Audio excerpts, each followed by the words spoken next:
Hi guys, this is Equilibrium 103, and the topic for Equilibrium 103 is the reaction quotient and Le Chatelier's principle. And I gave you a little problem set here if you want to work on some problems. And we're going to start with part one, and that is the concept of the reaction quotient. And in order for us to contemplate the reaction quotient, we're going to look at a graph first. For a reaction, the synthesis of ammonia, also called the Haber process. And if we looked at a graph of pressure or concentration versus time, what you would see is that over time we would lose reactant and we would make product. And when the reaction or the reactants and the products level off, when you stop seeing a change in concentration, about here, I'm just kind of estimating, but this is the point at which equilibrium is reached. And you can tell that because the curves level out. So there's no more change in concentration or change in pressure, but the reaction is still going on just as fast forward as it is in reverse. So that's why there's no change overall. Okay, so the reaction quotient, Q, is an interesting idea. And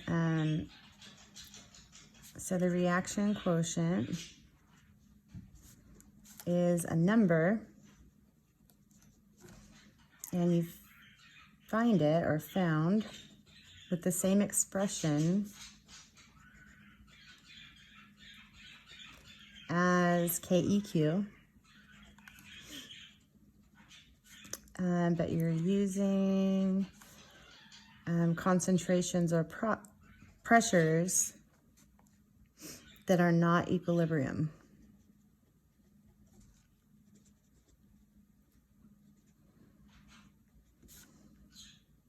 Values. So the reaction quotient would be calculated over here, if you will, in the time before the equilibrium has been achieved. And let's see what else I want to say.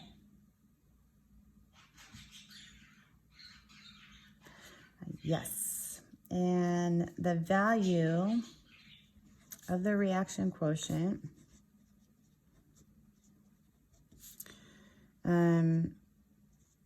related to KEQ's value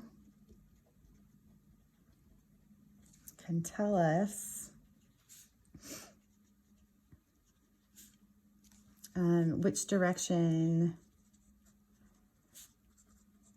the system will shift to achieve equilibrium.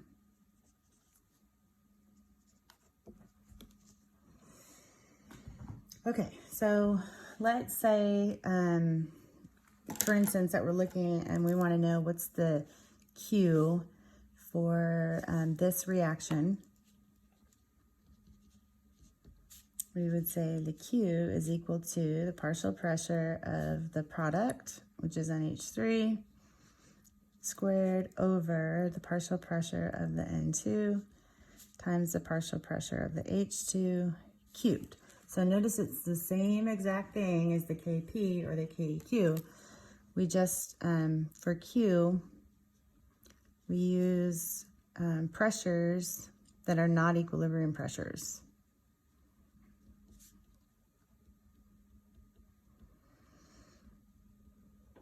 Okay, so Q is kind of, it's an indicator to tell us which side of the equilibrium reaction is the system favored at that point.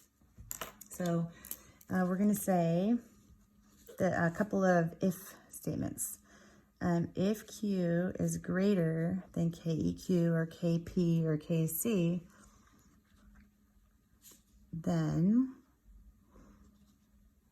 there are too many products in the system.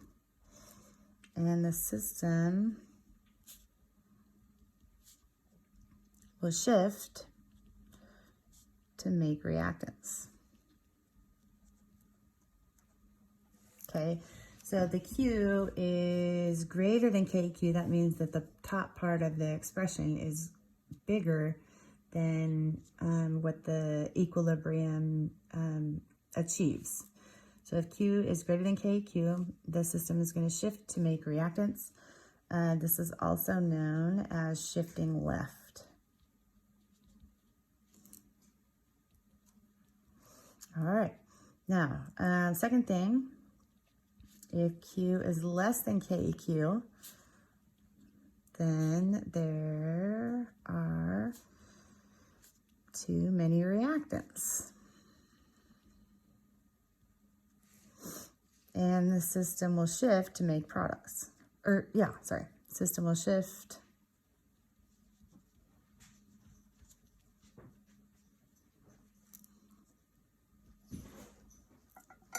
okay, and this is also known as shifting right.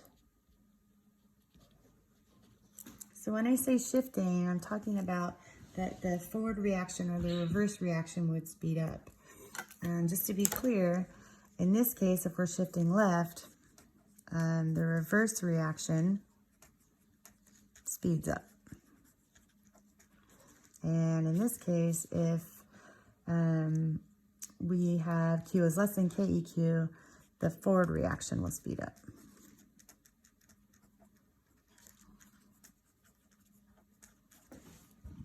All right, and then our last idea here is that what if Q is equal to KEQ? And well, then we know the system is at equilibrium.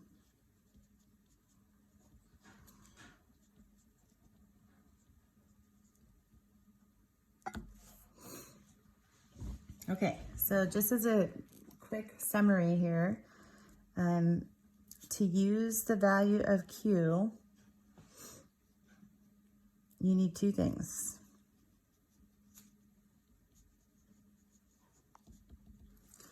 You need the partial pressures or the concentrations from some point in the reaction, wherever you're talking about. And you also need the KEQ to compare it to.